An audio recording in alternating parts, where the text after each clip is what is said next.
Birmingham, Alabama, 1963. It was the most racist, most segregated city in the South. On April 12, 1963, Martin Luther King left his room at the Gaston Motel and walked 2 blocks to the 16th Street Baptist Church, where a gathering of protesters joined him for a march on City Hall. He had targeted Birmingham as the site for mass demonstrations against segregation, but the masses had failed to materialize, and King decided to go to jail himself.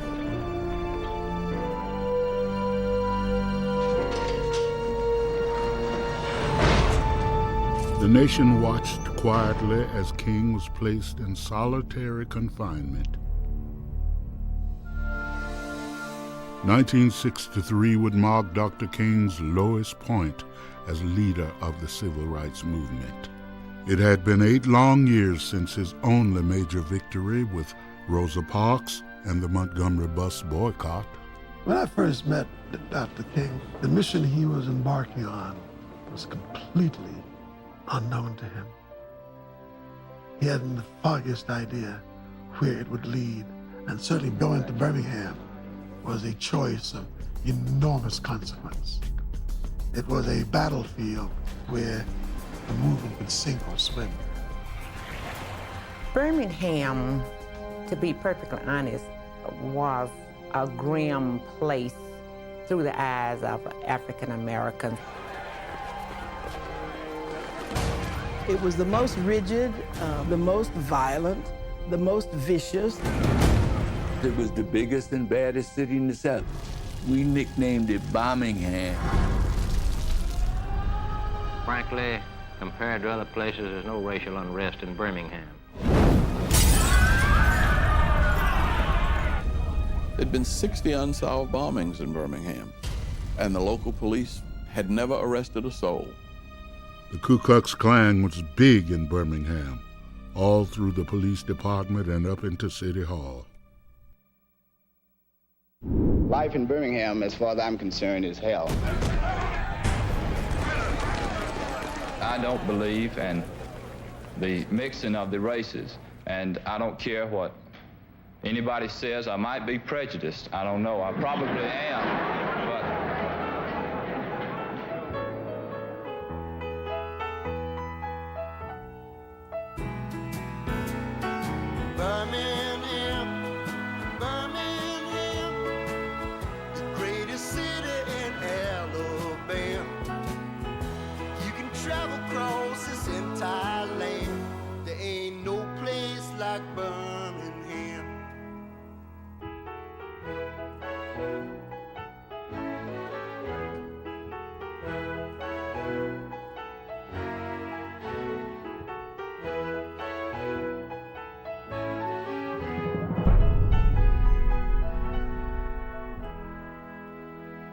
As a kid, I always wanted to eat at Newberry's downtown, and I always wanted a big hamburger plate.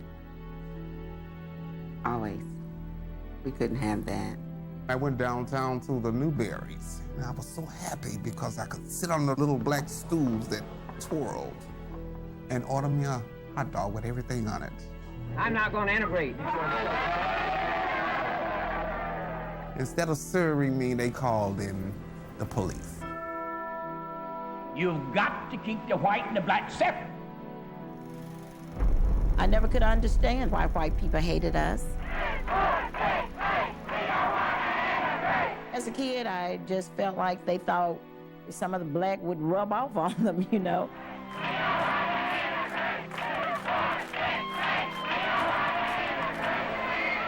Well, Birmingham is a symbol of hardcore resistance to integration. I always worked under this philosophy. You can never whip these boys if you don't keep you and them separate. The good people of Birmingham had put Bull Connor in office 7 times. Bull Connor. Mr. Bull Connor was the monster. His title was Commissioner of Public Safety, and his mission was to keep the streets safe for white people. He had a tape Army tank, white. Under Bull Connor, Birmingham was the closest thing in America to a police state. So the theory was, we need to bring all this out in the open. And if they're going to kill us, let them kill us in the middle of the day, not at night one at a time. Most black people were afraid of the movement. My mom was scared. She would always say, don't make any waves. See, our parents, they couldn't go because they was working for the whites. If they were seen on the picket line, then they ended up losing their job or having their house foreclosed or having their car repossessed. So the parents couldn't do it. As a kid, we always wanted to think that these things would stop soon and that mom and dad, since they fixed everything else, that they would fix it. We thought that you could just shame the white man into, look how bad you treating your Negroes, you know. But I found out that they were determined not to give 1 inch.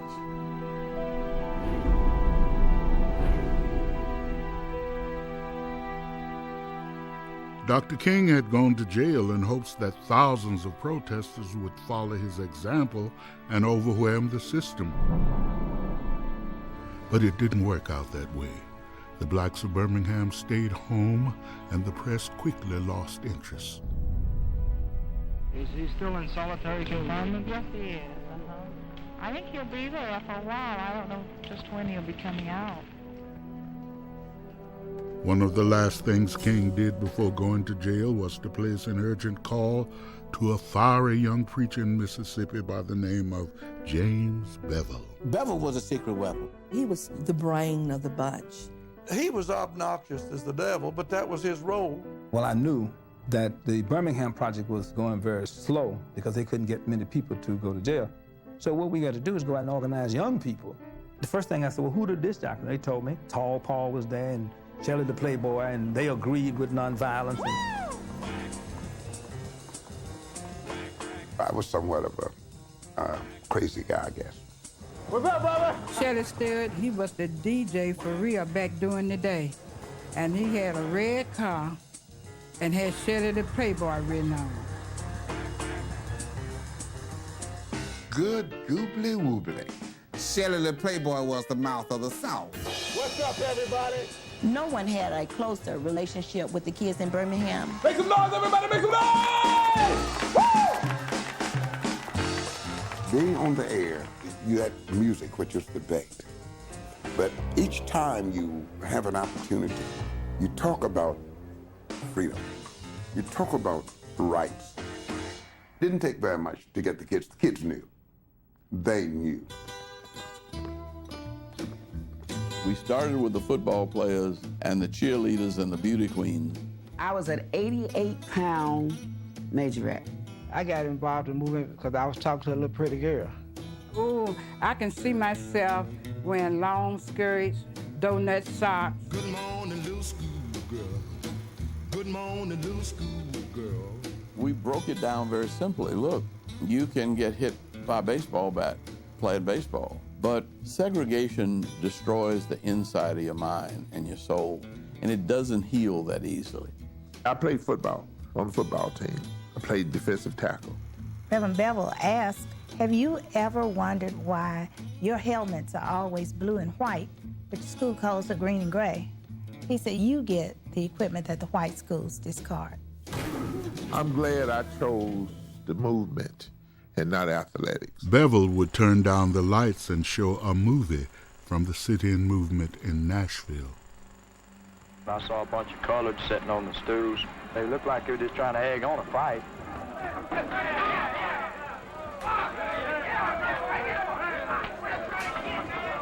The stark reality of nonviolence being met with violence was shocking and scary, and it drew kids in by the hundreds. Bevel would tell us, Miss Cotton would tell us, if you cannot restrain from being violent, maybe the movement was not for you. Well, that was a beautiful concept after you think about it later. But when you get your head knocked on, you really got to think real hard and twice. because the fellas down on 15th Street, those fellas would fight back. They came to fight. But because of Dr. King and them girls, they would say, y'all come on, cooperate. We need a peaceful protest. On Saturday, April 20th, Dr. King bonded out of jail. His release caused barely a ripple. We were defeated here in Birmingham. They had beaten us down into the ground. Dr. King, in our strategy session, says that the only way to break Birmingham, we're going to have to fill the jails. So I said, I agree. I absolutely agree with you on that. Now, how I fill the jail is my business. I remember that night, Dr. King speaking, he was trying like mad to get somebody to go to jail, and they just didn't stand. I remember King inviting any volunteers to go to jail the next day, and nobody stood up but us kids.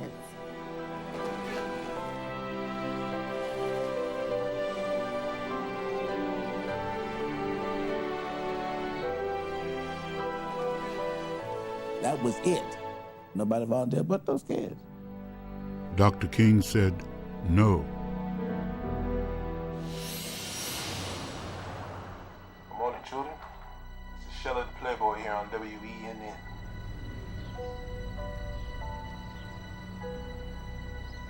D-Day was the day, I tell you. This was the day where every student in Birmingham knew that it was going to happen. But you've got to remember that all of the planning was a secret. Good. Googly woogly. Good morning, children. The DJs would talk in code and use songs from the hit parade as signals for action. I remember that morning I woke up with my mind on freedom. Oh, I took special pain with putting a little starch in my blouse.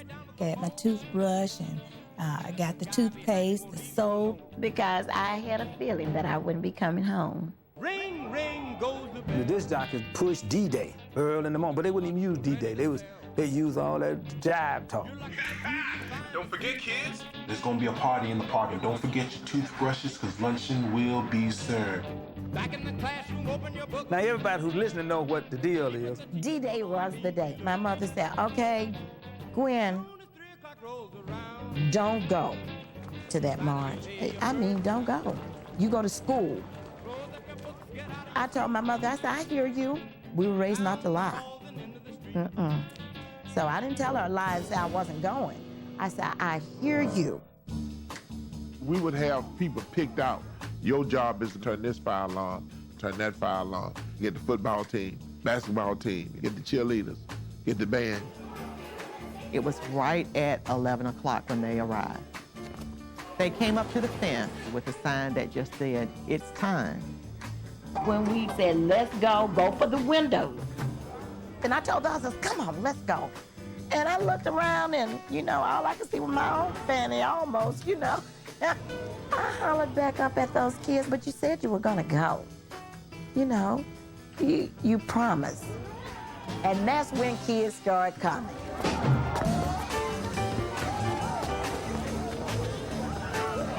They were coming out of windows, coming out of doors. It's so beautiful. You wouldn't believe it. Mrs. Story turned her back as we got up. And we took it from there. I wanted to walk out with them, but it was my job.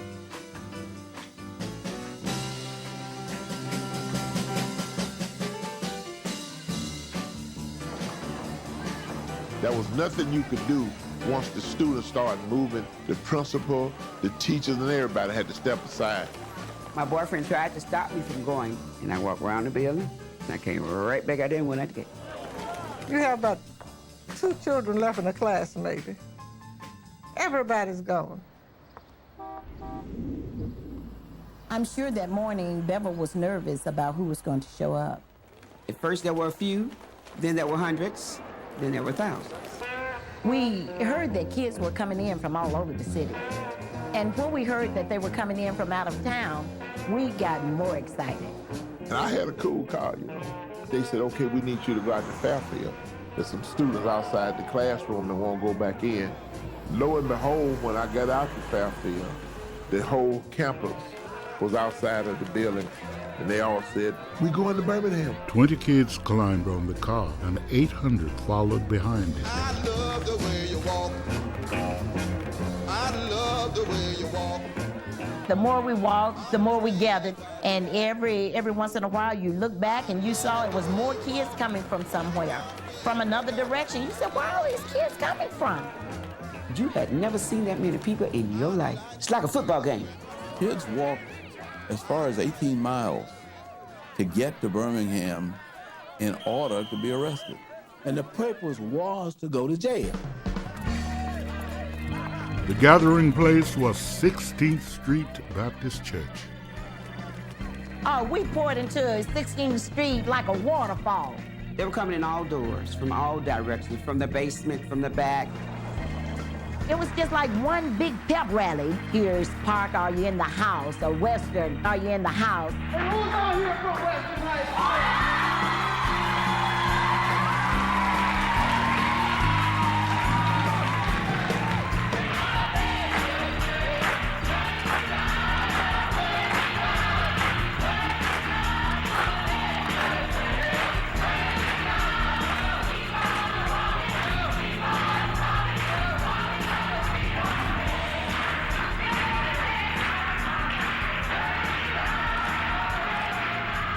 The children were ready. They were ready to hit the streets. Kelly Ingram Park was the big green buffer between black Birmingham and the white downtown. 16th Street Baptist Church was on one corner, and by noon, Birmingham's finest were on the other. It was all laid out like a battlefield. To think about it now, I get the shakes. What could have happened? Martin Luther King spent the day at his motel, wrestling with his conscience. A lot of people thought the kids were going to get hurt. But the reality of it was that we were born black in Alabama, and we were going to get hurt if we didn't do something. When noon came and went without a public appearance by King, Bevel opened the floodgates.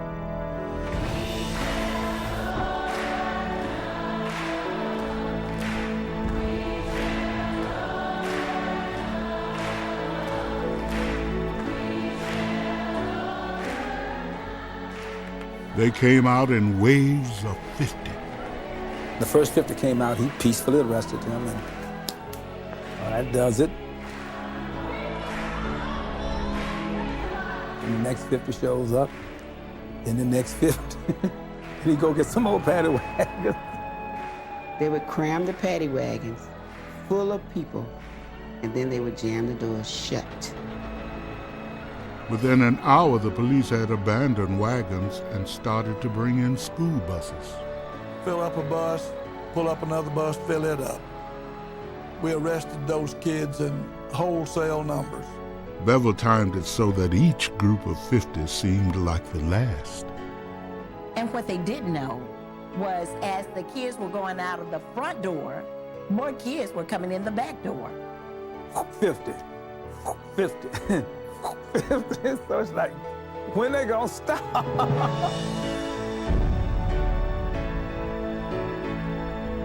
I think when the police arrested us, they thought that we would be afraid and start to cry.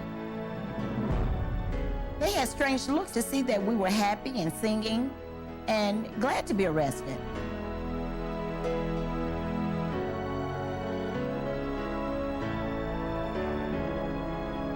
It's after about 12 o'clock. So maybe they got 500, 600 students in jail now. I told Bull Connor, we have to take a break. And he walked out in the middle of the streets where the police was. Don't you think we ought to take a break? You need to let your men cool out, we'll cool out. Take a lunch break. And he said, yeah, well, we need a break because my officers have been out here and haven't had anything to eat. And beside, he says, here come the lunch truck. The next thing I knew, they passing out Coca-Colas to him. Bull Connor saw me eating that sandwich. He said, hey, what that nigga do? Soon as the rest period ended, he come back over where we were. They go back over where they were, and they start back to kicking butt. By 3 o'clock, almost 1,000 black kids were under arrest for parading without a permit. There were so many kids in jail, the schools couldn't teach. I remember that so well because my classroom was in jail. The whole class. We were told to say we were 15, and that would keep us out of the big jail. Didn't work in my case. I can remember some of them thinking that we're gonna kill them. They'd tell me, oh, I know you're gonna kill me, but I wanna call my mama first.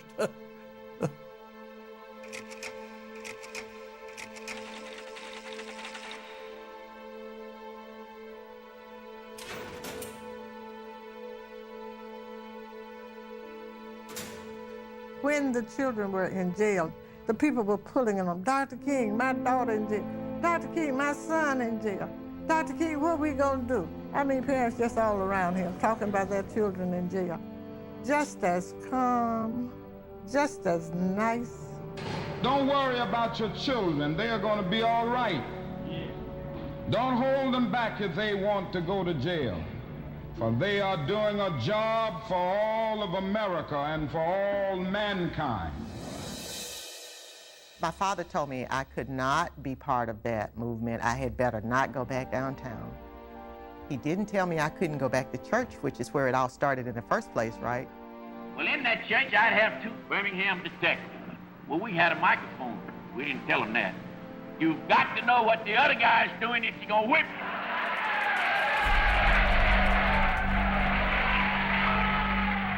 Listen up, brothers and sisters. If today was D-Day, tomorrow will be double D-Day. By day 2, the word was out, and more than 3,000 spectators converged on the church to watch. But no one could have imagined what they were about to see. When we got to the park, police was lined up. They were marching, got ready. Oh, good Lord, I scared to death. And then the officers gave the order to open up.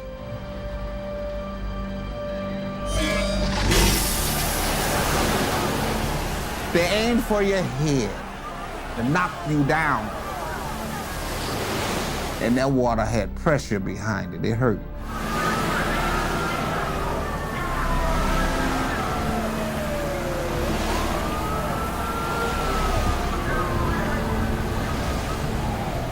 During the meeting the day before, they had told us the policeman might hit you, the policeman might have dogs, they might spit on you, they might kick you.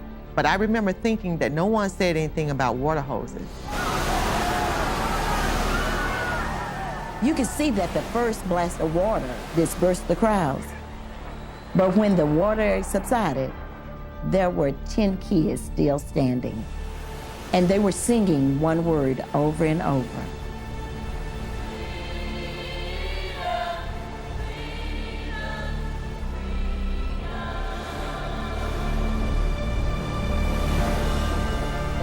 The crowd surged back behind them. The firemen were certainly faced with 200, then 500 protesters. Bull Connor standing there with his hands on his hips. Shoot the water on those niggers. The water was so powerful that 4 men couldn't hold it steady. We could hear the firemen yelling, "Knock the niggers down." The hose rolled me right down the street, like a sheet of paper. And look, it would sting so bad. Suddenly you could see against the sky these bricks and stones. They were calling us SOBs and bastards, and it started with the rocks and the bottles. They were arresting them as fast as they could. Bull came through with that damn tank. And black folk were throwing and hitting that tank with balls and rocks.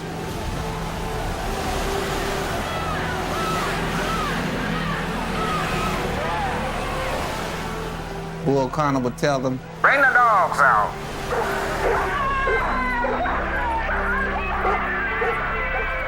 Most of the dogs were on leash, but if you reach out, the dog's going to bite you. There was this vicious big old dog that turned loose on the smaller child, and the dog lunged at his throat, and it hit him and bit him. Police had named this black dog Nigger. It was a black German Shepherd. They had nigger trained. The nigger would bite you. A nigger would bite anybody, black or white, didn't make no difference.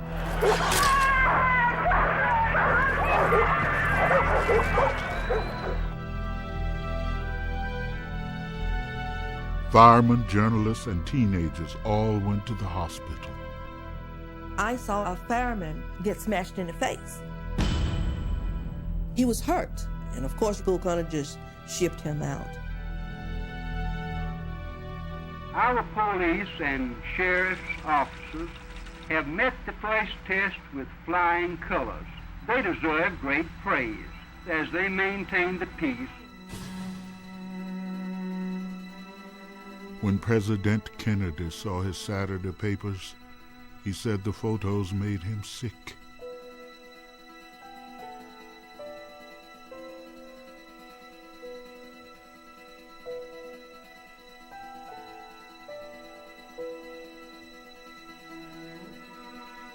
The embarrassment for us around the world.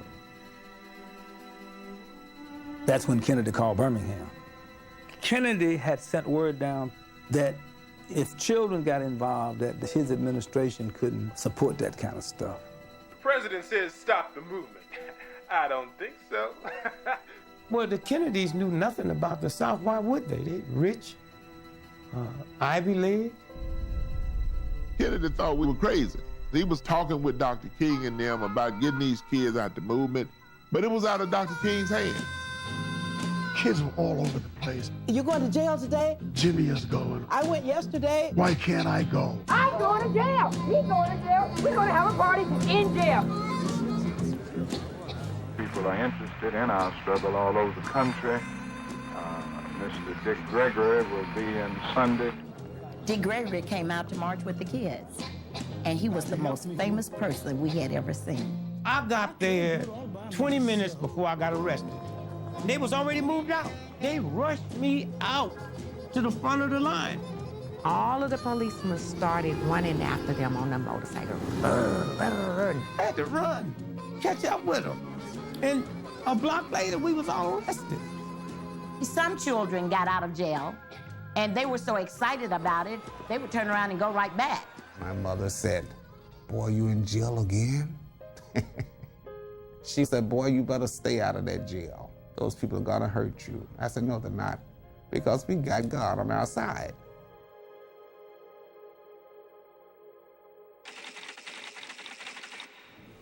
And once they were in jail, it was kind of depressing. It had rats, and it was nasty and filthy.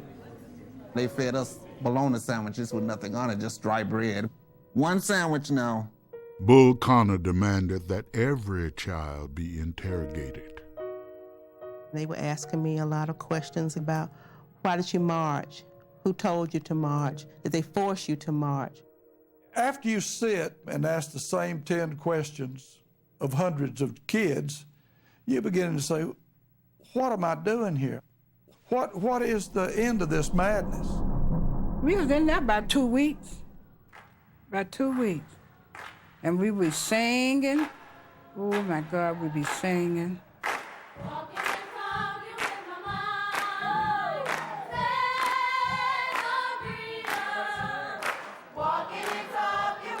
When they put us in jail, the guys were in one side and the girls were on another side, and you could hear them. And they would sing songs. Then the girls would sing a song to answer them back.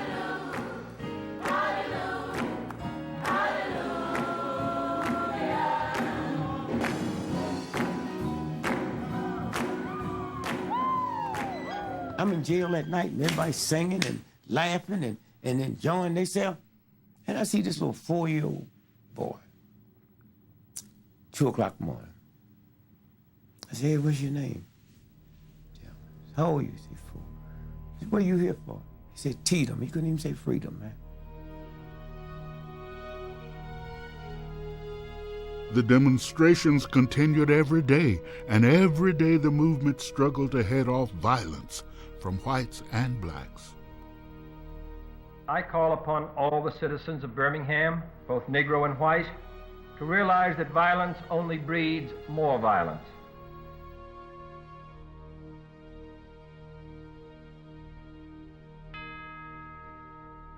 See, once you arrest 3,000 people, you have no control, especially when they ain't scared of you. Clocking in at them 1. By Saturday, some kids were coming downtown in their bathing suits. It was fun. Hey, baby, pass the soap. It was hot that summer. You know what I'm saying? And just to get sprinkled around with the hose was beautiful. And in a splish splash, I jumped back in the bath. Well, how was I to know there was a party going on? There was a splishing and a splash, reeling with the feel, and moving and a groove, and rocking and a rolling. Yeah! The children will be out there shaking. I hear behind a girl. Some went up to the water, put the water on me. You bad? And this young guy was standing in there. They were calling them names, talk about their mama and all kinds of stuff. It was funny, but it was stupid. The children were saying, I want to go to jail. I want to go to jail. She got rollers, hair curlers, everything you can think of in her handbag. Why does she have those? For jail. You gotta look good in jail. I want equal rights. I want equal rights. Just like everybody else. Just like everybody else. I want my freedom just like everybody else. There were 800 kids in the hog pens at the fairgrounds. A crowd of parents gathered at the fence, tossing food, sweaters, blankets. When it started to rain, the cops walked to their cars and sat inside, dry. I was wet, and I was cold, and I wanted my mama, and I wanted my daddy, and I was scared. I want my mama, I want to go home. They treated us like they did the livestock. And you know, it really smelled like that too. and you're wet. Children were released at random, sometimes in the middle of the night.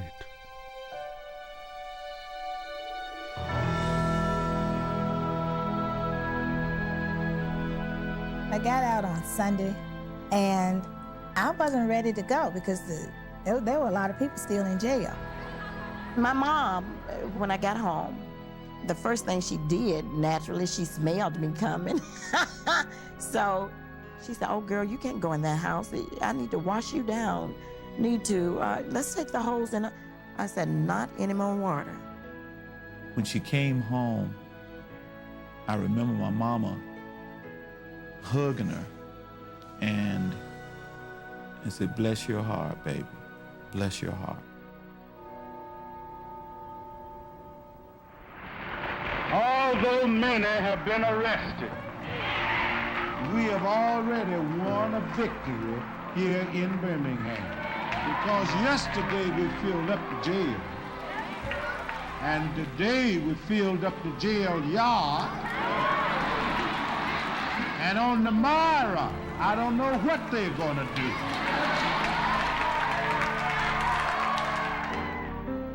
By Tuesday, May 7th, the city of Birmingham faced a state of collapse. 3,000 students were stampeding through downtown in a victory lap. The police had been made helpless. Kids was everywhere, you know what I mean? All down through town. We couldn't stop it. We couldn't contain it. The white people were in panic. They didn't know what to do. They'd turn you loose.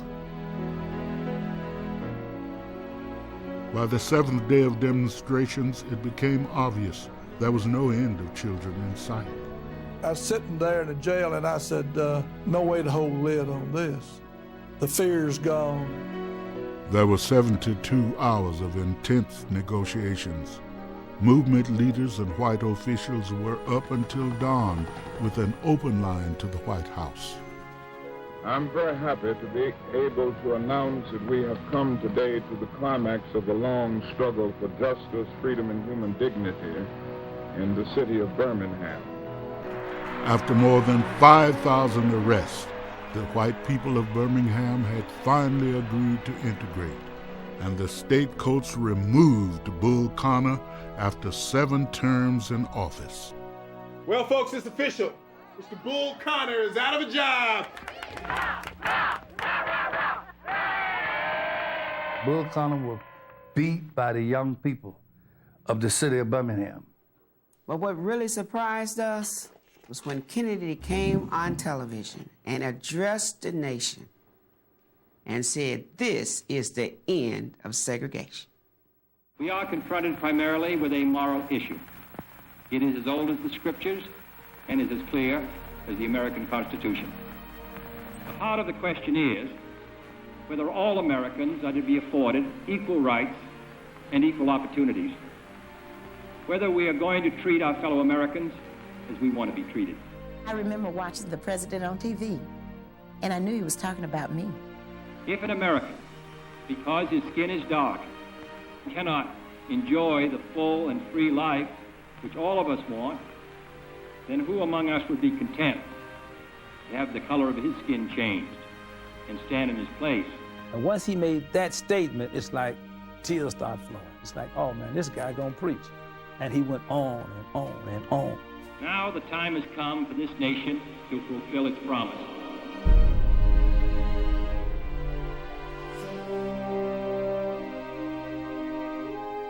The Children's March broke the back of Birmingham. Birmingham led to the March on Washington. Birmingham changed the South in an incredible way.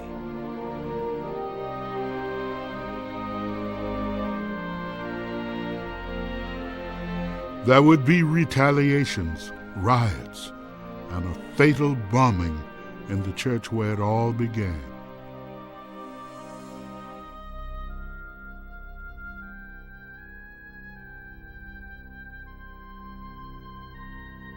But in the year of 1963, in the month of May, in the city of Birmingham, because of what has happened, we can say from the depths of our hearts, as never before, I pledge allegiance to the flag of the United States of America and to this republic for which it stands, one nation, under God, indivisible, with liberty and justice for all.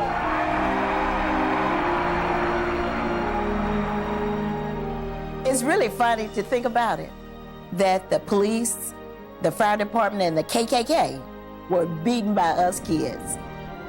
You know why? Because they were not looking for us. They were never looking for the children, the secret weapon. I felt like I was a giant at 15. Yes, the unsung heroes, the children.